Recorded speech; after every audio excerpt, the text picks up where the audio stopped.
Welcome back to my YouTube channel base of education mantra. प्यारे बच्चों, आपको जिसका इंतज़ार था वो समय आ चुका है, यानी क्लास 10th में हिस्ट्री के चैप्टर नंबर फर्स्ट यूरोप में राष्ट्रवाद का उदय। इस चैप्टर के सेकेंड पार्ट की ये वीडियो है। यानी बहुत सारे बच्चों का कमेंट ये आ रहा था कि सर इस चैप्टर के पार्ट 2 को अपलोड कर दीजिए। तो प्यारे बच्चों, नोट्स को तैयार करने में थोड़ा सा समय लगता है। मैं मानता हूँ कि इस वीडियो को सेकेंड पार्ट लाने में थोड़ा सा समय ज़्यादा लग गया है, इसलिए क्षमा चाहते हैं। तो चलिए अब समय को न गवाते हुए सेकेंड पार्ट को हम कंप्लीट करते हैं और इसके बाद आपको पीडीएफ भी मिल जाएगी। ठीक है बच्चों। यानी प्यारे बच्चों, इस चैप्टर के हमने फर्स्ट पार्ट को ऑलरेडी डिस्कस कर चुके हैं। तो आज हम जो करने वाले हैं इस चैप्टर में यूरोप में राष्ट्रवाद के सेकेंड पार्ट को करने वाले हैं। यानी कि बहुत सारे ऐसे टॉपिक थे जो छूट गए थे। यानी इसमें कौन कौन से टॉपिक हमने कर चुके हैं, पहले इसको देख लेते हैं। तो सबसे पहले हमने पार्ट फर्स्ट में हमने जो जिन चैप्टर को कंप्लीट किया था टॉपिक को, वे ये सारे टॉपिक थे जिसको हमने कंप्लीट कर लिया था, यानी कि ऑलरेडी डिस्कस कर चुके थे। तो आज की इस वीडियो हम जिसको डिस्कस करने वाले हैं ये सारे टॉपिक ये है। ठीक है। यानी हम सेकेंड पार्ट में किन किन टॉपिक को डिस्कस करने वाले हैं, इसमें देखने वाले हैं क्रांतियों का युग के बारे में, फिर यूनान का स्वतंत्रता संग्राम को देखने वाले हैं, रोमानी कल्पना और राष्ट्रीय भावना, फ्रैंकफर्ट संसद क्या होता है, जर्मनी के एकीकरण को पढ़ने वाले हैं, इटली का एकीकरण और ब्रिटेन में राष्ट्रवाद राज्य का जो निर्माण था इसको देखेंगे, राष्ट्र की दृश्य कल्पना और बहुत सारे ऐसे सिंबल थे, प्रतीक थे, जिसका अर्थ है राष्ट्रवाद और साम्राज्यवाद, यानी कि बाल्कन समस्या। यानी कि आज की जो वीडियो बहुत ही महत्वपूर्ण होने वाली है, क्योंकि आज की वीडियो से बहुत सारे जो क्वेश्चन जो है एग्जाम में अक्सर पूछा जाता है। वे सारे कौन कौन से क्वेश्चन हैं अक्सर आपने देखा होगा। जर्मनी का एकीकरण, इटली का एकीकरण, फ्रैंकफर्ट संसद क्या होता है, कि विभिन्न प्रतीक और सिंबल क्या होता है, बाल्कन समस्या। ये सारे जो टॉपिक है बहुत ही महत्वपूर्ण है। तो वीडियो को पूरा अंत तक जरूर देखना और लास्ट में आपको बताया जाएगा कि इस वीडियो की पीडीएफ आपको कहाँ मिलने वाली है। तो चलिए शुरू करते हैं हम। तो प्यारे बच्चों, ये सारे टॉपिक को आपने कवर कर चुके हैं, तो इसको अब बताने की ज़रूरत नहीं है। सबसे पहले अगर पार्ट फर्स्ट की वीडियो को अगर नहीं देखा है तो पार्ट फर्स्ट की वीडियो को ज़रूर देखें, क्योंकि जब तक पार्ट फर्स्ट को हम नहीं देख पाएंगे तब तक हमें सेकेंड पार्ट समझ में नहीं आएगा। तो प्लीज़ आपसे रिक्वेस्ट है कि पार्ट फर्स्ट को ज़रूर देखें। ठीक है। पार्ट फर्स्ट को देखने के बाद ही आप सेकेंड पार्ट को ज़रूर देखें। और अगर आप चैनल पर नए हैं तो चैनल को सब्सक्राइब करें और वीडियो को लाइक शेयर करना न भूलें। तो चलिए हम शुरू करते हैं पार्ट सेकेंड को। तो ये सारे टॉपिक हमने पार्ट फर्स्ट में कर लिया था। तो चलिए देखते हैं कि सेकंड पार्ट कहाँ से शुरू हुआ था। हाँ, यहाँ तक हमने जो है ना, यहाँ तक हमने फर्स्ट पार्ट के वीडियो में कंप्लीट कर लिया था। कि यानी क्या था, उसमें हमने किया था कि क्रांतिकारी युग शुरू हो गया था। उसमें प्रमुख क्रांतिकारी जोसेफ मैथनी के बारे में हमने यहाँ तक पढ़ लिया था। ठीक है। चलिए अब सेकेंड पार्ट को शुरू करते हैं। तो यहाँ से आपका सेकेंड पार्ट शुरू होता है, यानी कि क्रांतियों का युग। ठीक है। यानी एक ऐसा दौर शुरू हुआ जिसमें बहुत सारी क्रांतियाँ होनी शुरू हो गई थी। तो इसको हम क्या 1830 से लेके 1848 तक के पीरियड में हम इसको देखते हैं। इस दौर को क्या कहते हैं, क्रांतियों का युग कहते हैं। ठीक है। तो जैसा कि अभी हमने पढ़ा था कि रूढ़िवादी संस्था थी, यानी कि जैसे जैसे रूढ़िवादी व्यवस्थाओं ने क्या किया, अपनी ताकत को और भी उन्होंने मजबूत बनाने की कोशिश की। यानी कि हमने देखा था कि जो रूढ़िवादी लोग होते थे ये क्या करते थे, ये ज़्यादा परिवर्तन करना नहीं चाहते थे। यानी कि जैसे कि राजतंत्र चल रहा था पहले, ये उसी तरह की शासन व्यवस्था को करना चाहते थे। यानी ये ज़्यादा कुछ बदलाव नहीं चाहते थे। ठीक है। यानी कि जैसे पहले चर्च था, ये चर्च को उसी तरह भी मानते थे। ठीक है। तो इसमें यही बताया कि रूढ़िवादी व्यवस्थाओं ने अपनी ताकत को और भी क्या है, मजबूत बनाने की कोशिश की। और यूरोप के अनेक क्षेत्रों में उदारवाद और राष्ट्रवाद को क्रांति से जोड़कर देखा जाने लगा। यानी कि जो रूढ़िवादी लोग थे ये क्या अपनी ताकत को और भी मजबूत इन्होंने कर लिया था। जैसे फिर यूरोप के यानी कई क्षेत्रों में जैसे उदारवादी जो लोग थे या राष्ट्रवाद थे, इनको लगा कि नहीं, हमें क्या है अब इस व्यवस्था को बदलना चाहिए। तो ये लोग क्या करते थे कि इसको क्या एक क्रांति से जोड़कर देखने लगे कि अब इनको क्या है, रूढ़िवादी को क्या है हमेशा बदलना ही पड़ेगा। ठीक है। फिर इसी प्रकार से क्या हुआ कि इटली और जर्मनी के राज्य या ऑटोमन साम्राज्य, आयरलैंड और पोलैंड के कई प्रांतों ने भी इसी तरह की क्रांतियों का अनुभव किया। यानी इन्हें भी लगा कि अब क्या हमारे यहाँ भी क्या है, परिवर्तन होना चाहिए। ठीक है। क्योंकि अब हमने पढ़ा था कि सबसे पहले जो क्रांति की शुरुआत हुई थी ये यूरोप में फ्रांस से हुई थी। ठीक है।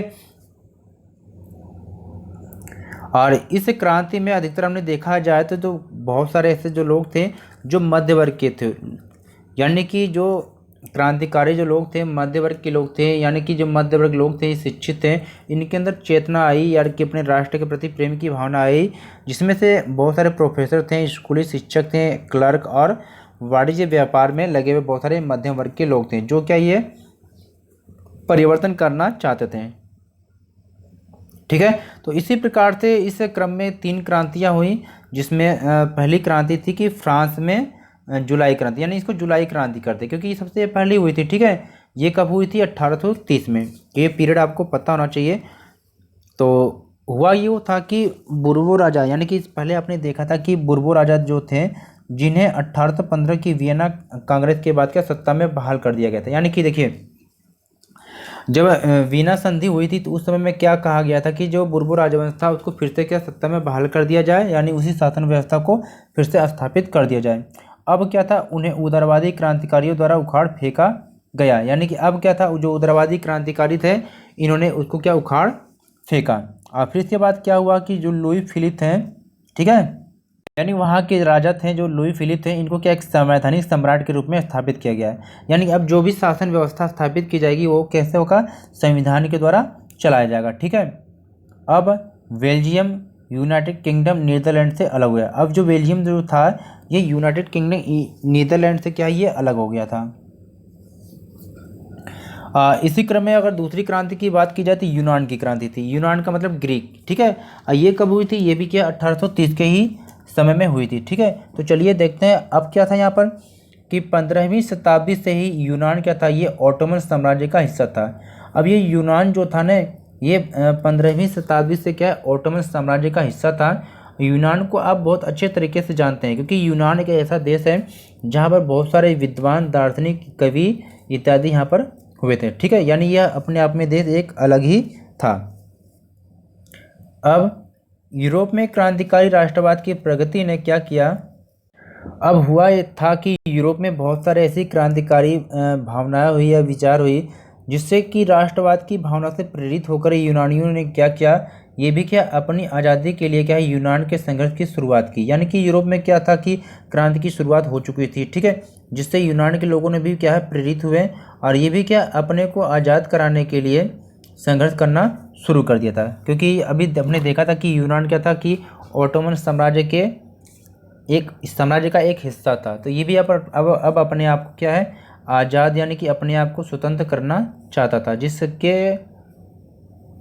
जिसके लिए यूनान भी क्या है संघर्ष करना शुरू कर दिया।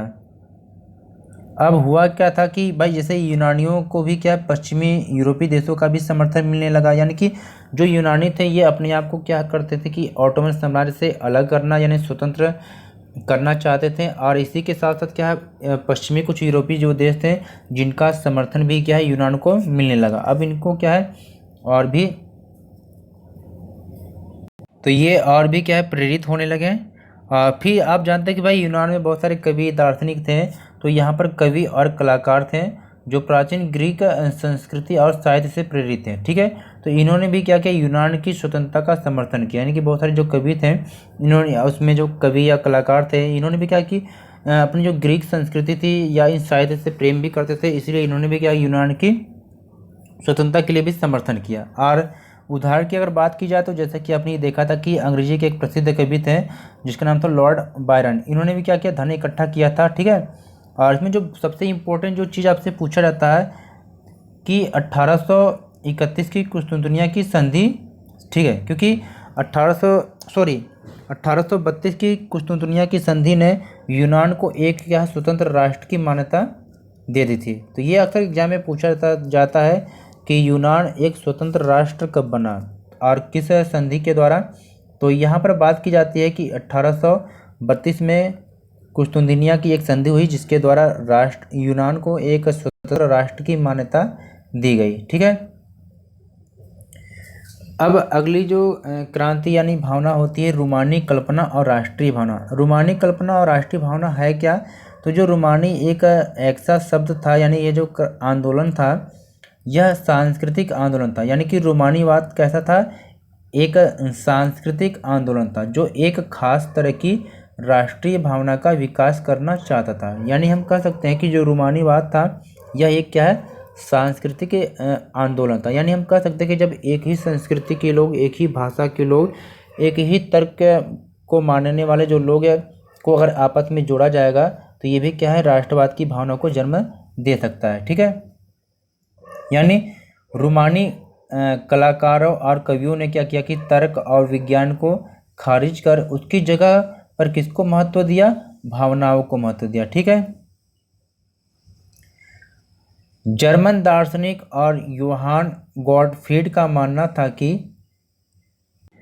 जो जर्मन दार्शनिक थे और योहान गॉटफ्रीड थे, इनका मानना था कि बस सच्ची जो जर्मन संस्कृति है ना उसके आम लोगों में ही निहित है। ठीक है, अपने विचारों को एकत्र करने के लिए स्थानीय भाषाओं और लोक कथाओं पर जोर दिया गया, क्योंकि जानते हैं कि जो स्थानीय भाषा होती है, या इनका मानना था कि भाई लोगों के अगर विचारों को अगर एक साथ करना है तो उसके स्थान पर क्या है, जो लोगों की स्थानीय भाषा या लोक कथाएं हैं उस पर क्या है, जोर दिया जाएगा।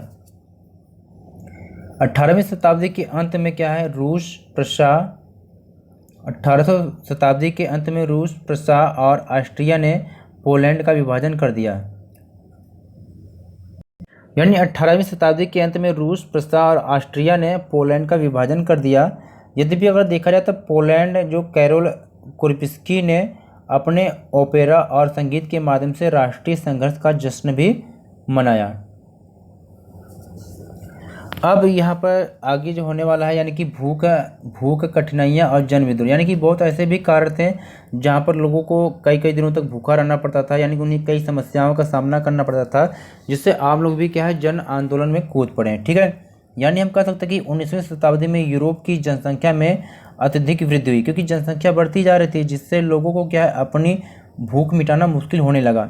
यानी कि खाने पीने की चीज़ें के मूल्य जो है बढ़ने लगे, तथा फसल खराब होने से गांव एवं शहर में क्या है, गरीबी फैलती जा रही थी। यानी देखिए जनसंख्या क्या है, दिनों दिन बढ़ती जा रही थी, जिससे लोगों को क्या है कि अपनी भूख मिटाने के लिए बहुत समस्या का सामना करना पड़ रहा था। यानी कि खाने पीने की जो चीज़ें थी इसके मूल्य बढ़ते जा रहे थे, और साथ ही साथ जो फसल थी ये भी क्या खराब हो रही थी, और गाँव एवं शहर में गरीबी भी फैलती जा रही थी।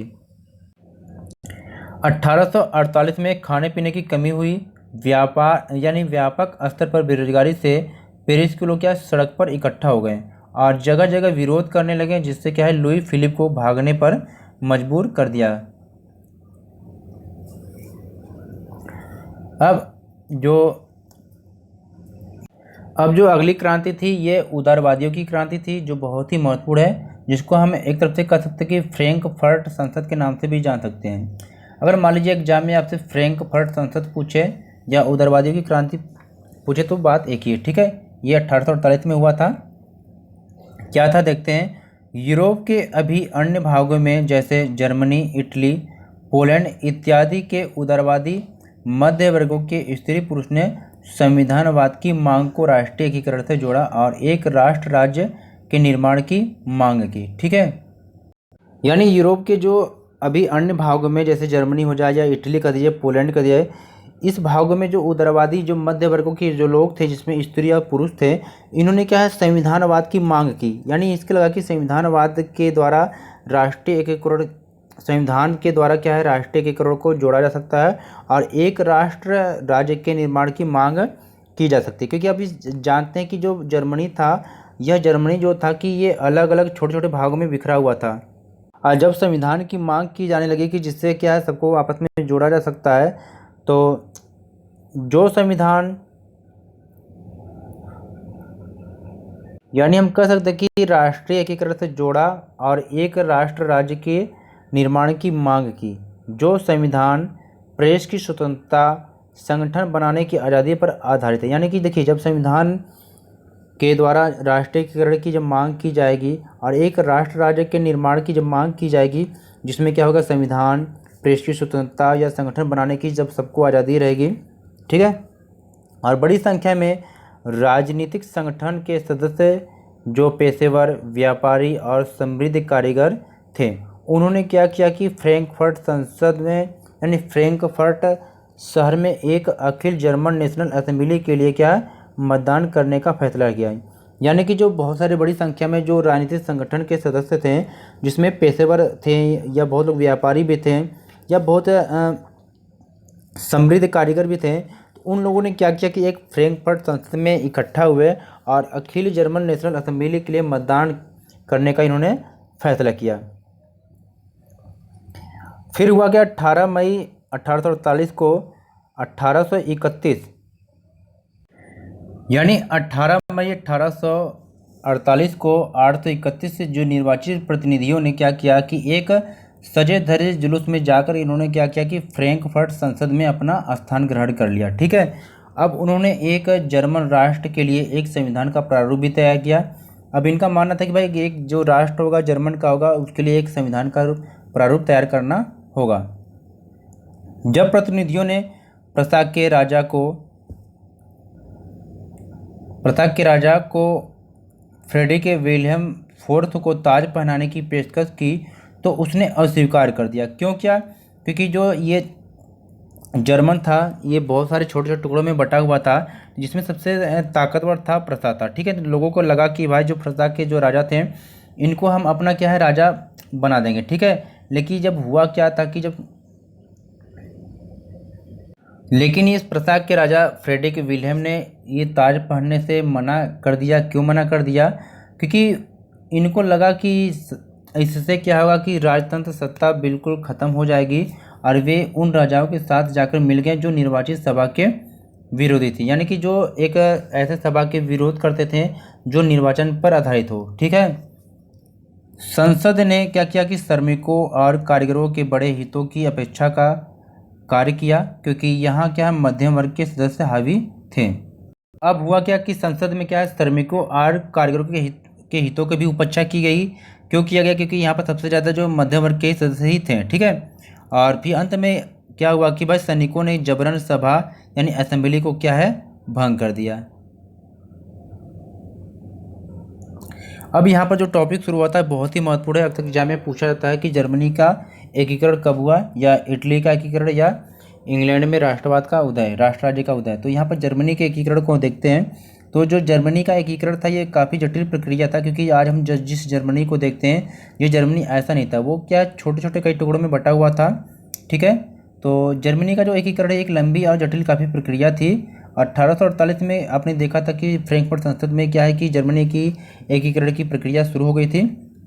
तो 1848 में उदारवादियों ने एक निर्वाचित संसद के तहत क्या किया था कि जर्मन संघ के विभिन्न क्षेत्रों के एकीकरण का पहला प्रयास किया था। यानी कि 1848 में क्या है जर्मन संघ के द्वारा उन्होंने क्या किया था कि एकीकरण की जो प्रक्रिया है ये पहले ही प्रारंभ कर दी थी। ठीक है, यानी कि सारे छोटे छोटे क्षेत्रों को मिलाकर एक कर दिया जाएगा। तो राष्ट्र निर्माण किया गया। उदारवादी पहल राजशाही और फौज की ताकत ने मिलकर दबा दी। ठीक है, तो राष्ट्र निर्माण की ये जो उदारवादी पहल थी इसको राजशाही और फौज की ताकत ने मिलकर क्या किया था, दबा दिया था।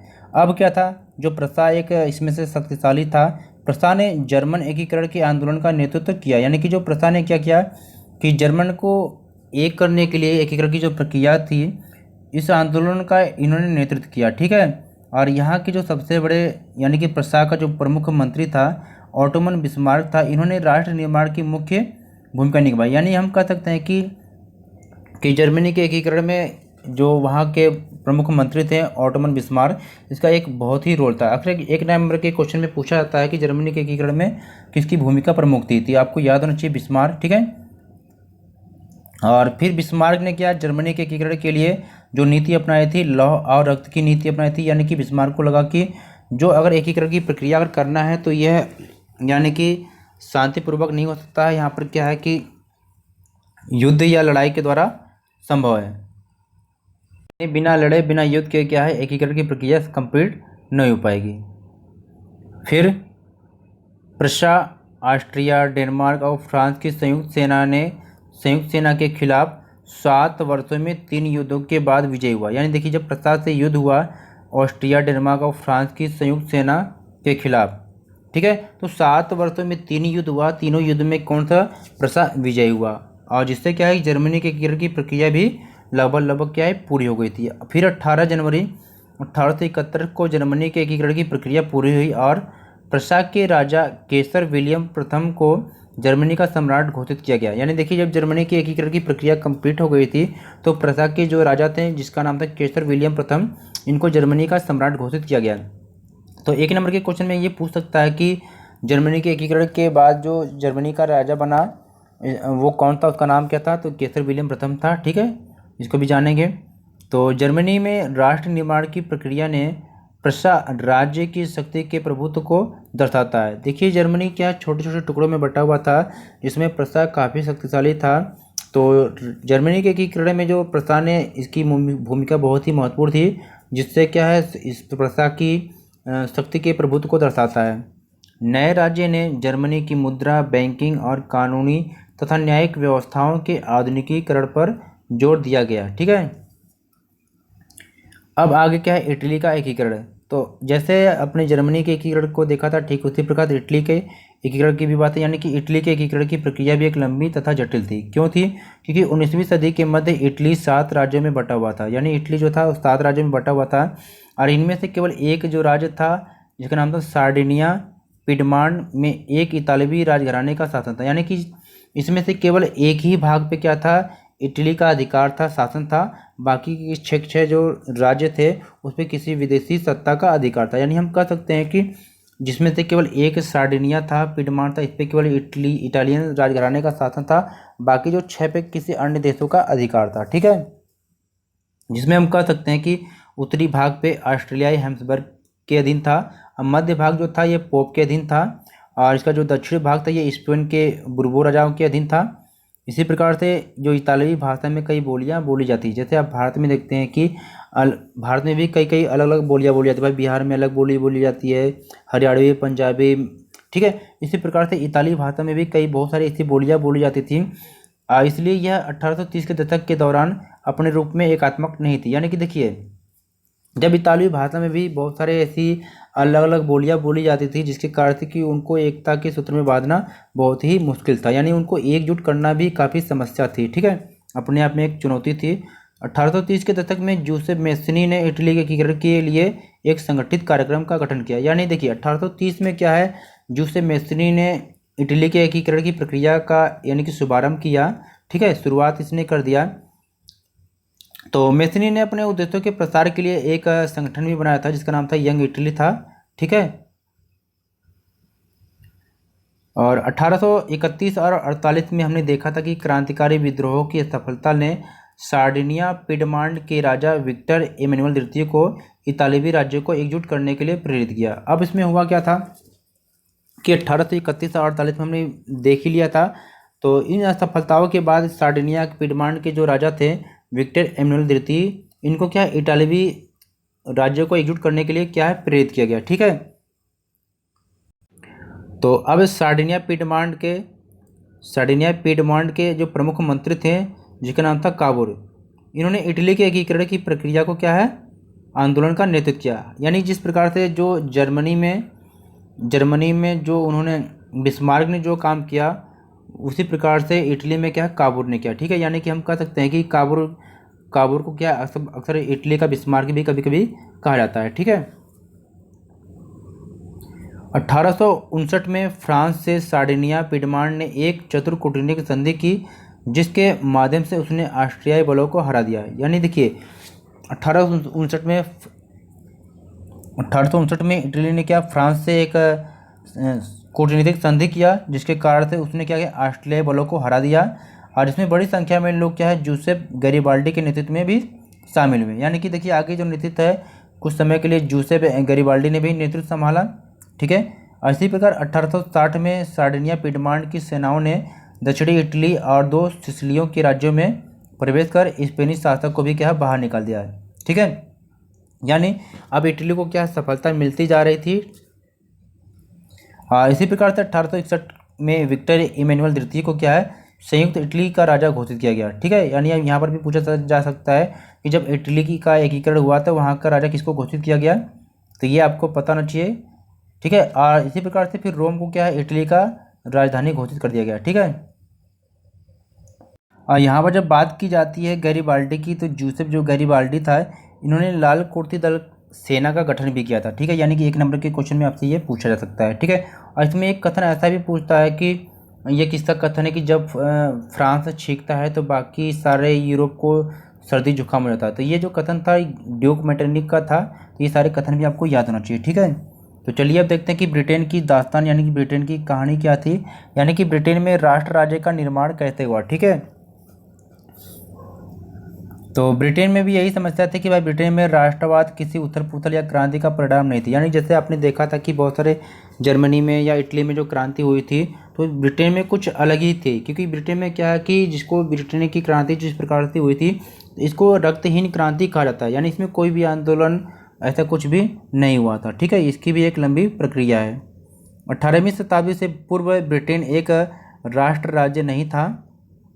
ब्रिटेन एक क्या है द्वीपीय समूह में रहने वाले लोगों, यानी कि ब्रिटेन द्वीप समूह में जो रहने वाले लोग थे, जिसमें अंग्रेज थे, वेल्स थे, स्कॉट थे या आयरिश थे। ठीक है, इनकी मुख्य जो पहचान थी ये जातीयता पर आधारित थी। यानी कि इन सारे को मिलाकर ब्रिटेन का निर्माण था।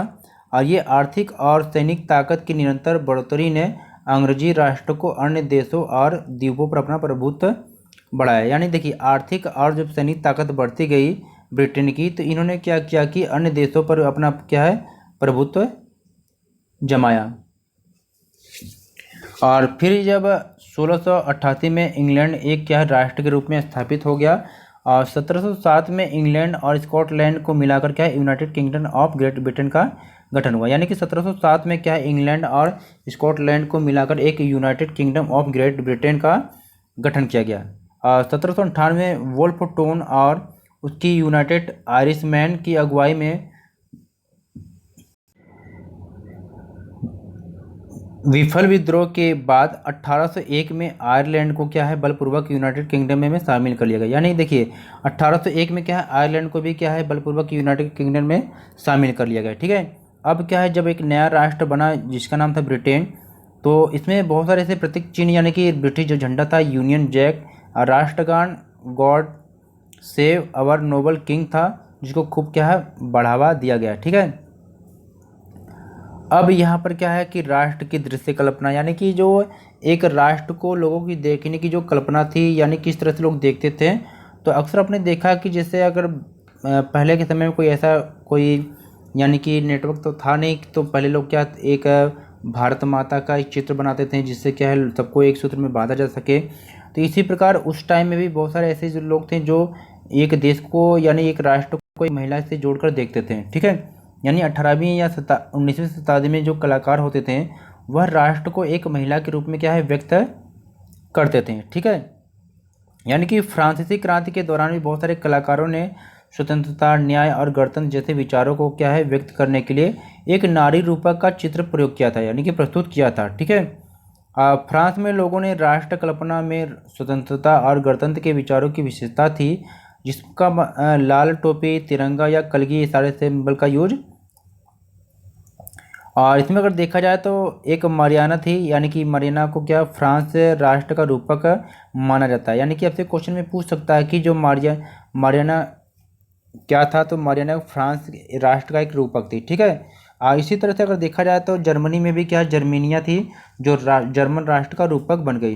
ठीक है, ये आपको पता होना चाहिए कि जर्मेनिया क्या थे, क्योंकि चित्र देख के आपसे क्वेश्चन पूछ देता है कि भाई जर्मेनिया क्या था। तो जर्मेनिया क्या था, जर्मन राष्ट्र का एक रूपक थी। ठीक है, और ये क्या था कि जो जर्मेनिया थी, तो जर्मेनिया बलूत यानी कि ओक वृक्ष की पत्तों का एक मुकुट पहनती थी, क्योंकि जो जर्मन बलूत था ये वीरता का प्रतीक था। ठीक है, अब आगे आपको कुछ विभिन्न प्रतीक यानी कि सिंबल देखना और उनका अर्थ, यानी कि एग्जाम में अक्सर इस टॉपिक से एक क्वेश्चन जरूर पूछता है, एक या दो क्वेश्चन जरूर पूछ देता है। यानी कि कुछ सिंबल आपको याद रखना, प्रतीक और उसके महत्व यानी उसके अर्थ क्या है। ठीक है, तो चलिए हम सिंबल और उसके महत्व को देखते हैं। तो यहाँ पर आपसे पूछा जाएगा कि जो टूटी हुई बेड़ियाँ हैं इसका अर्थ क्या होगा। जो टूटी हुई बेड़ियाँ का अर्थ ये होता है कि आज़ादी मिलना। ठीक है, अब बाज छाप वाला जो कवच होता है इसका अर्थ क्या होता है, तो बाज छाप वाले जो कवच होता है इसका अर्थ होता है कि जर्मन समुदाय की एक प्रतीक शक्ति है। ठीक है, अब बलूत पत्तियों का जो मुकुट होता है इसका मतलब क्या होता है इसका अर्थ होता है वीरता का प्रतीक, ठीक है, यानी इसका अर्थ वीरता होता है। तलवार का अर्थ होता है मुकाबले की तैयारी। तलवार पर लिपटी जैतून की डाली, इसका मतलब क्या था, शांति की चाह। काला, लाल और सुनहरा तिरंगा का अर्थ होता है कि उदारवादी राष्ट्रवादियों का झंडा था। उगते सूर्य की किरणें का अर्थ होता है कि एक नए युग की शुरुआत, ठीक है। लास्ट टॉपिक आपका यहाँ पर है कि राष्ट्रवाद और साम्राज्यवाद, यानी कि जो पहले राष्ट्रवाद था वह अब धीरे धीरे साम्राज्यवाद का रूप लेने लगा। यानी इसमें कभी कभी एग्जाम में पूछा जा सकता है कि बाल्कन समस्या क्या है। ये जो टॉपिक एग्जाम के दृष्टिकोण से बहुत ही महत्वपूर्ण है, एग्जाम में अक्सर पूछा जाता है, तो ये जानेंगे, ठीक है। चलिए देखते हैं कि 19वीं सदी के अंतिम दशक में राष्ट्रवाद अब क्या था, साम्राज्यवाद में बदल गया, ठीक है। यानी कि जो छोटे छोटे जो राष्ट्र थे, इन लोगों का मानना था कि ये सारे क्या है, एक दूसरे के राष्ट्र को अपने कब्जे में लेते जा रहे थे, यानी कि अपने जो राष्ट्र का यानी कि राज्य का जो विस्तार ये बढ़ाते जा रहे थे, ठीक है।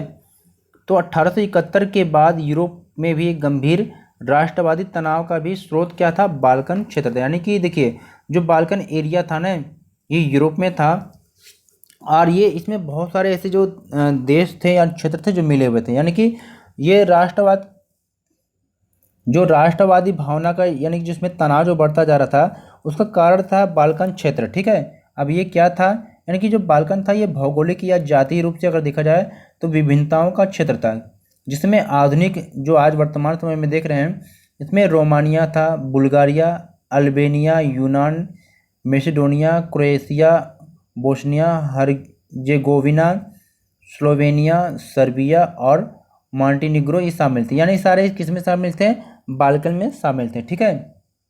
अब क्या था कि इन क्षेत्र के निवासियों को आमतौर पर स्लाव कहा जाता था, यानी इन क्षेत्र के निवासियों को आमतौर पर स्लाव कहा जाता था।